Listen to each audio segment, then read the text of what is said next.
Hoxh, selam aleikum.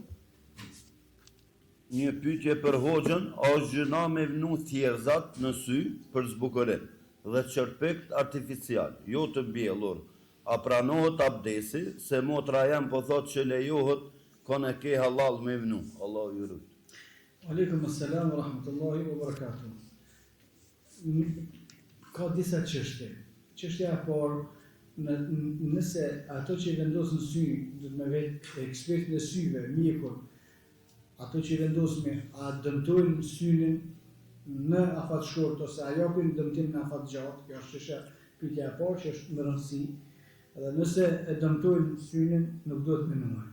Çështja e dytë, a lejohet menue që ato sy të njerëzit që njohin, lejohet. Me kusht që mos menue nëse të njohin kam të folë për familjar, për vajzat, ose për gra që kanë të leju me menet me to.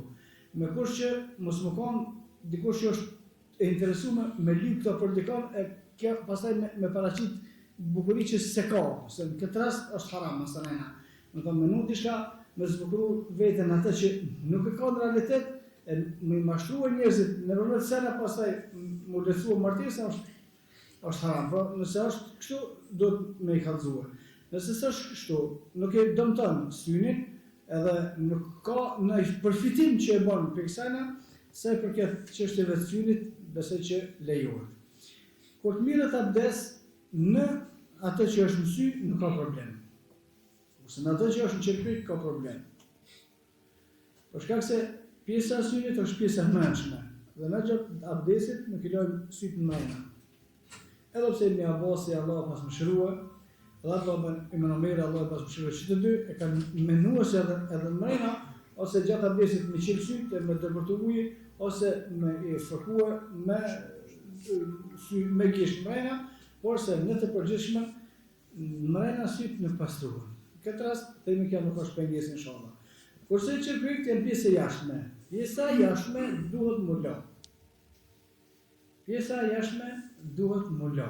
Me që duhet më la, atëre kur të marrin abdes, në të hekën. Nuk e di a kanë procedura ato shumë, nuk kanë shumë, se nuk e di që shkon kjo çështje. Nëse do veç me mua, edhe pse çështja ngjitjes së qerpikëve, pastaj një pjesë e dietarëve e kanë komentuar në ngjitjen e flokëve dhe kanë dhënë njëjtën dispozit se ngjitja e flokëve është haram, pastaj ka shkuar edhe te ngjitja e qerpikëve, por për këto unë nuk di që ka ndonjë argument të drejtë për drejtë, sikur që është argumenti i flokëve, më që nuk di që ka argument të drejtë për drejtë, sikur që është argumenti për flokët, atëherë mendoj se inshallah s'ka problem, por kur të bëhet çështja e namazit me hik për me morabdes, vallahu a'lam.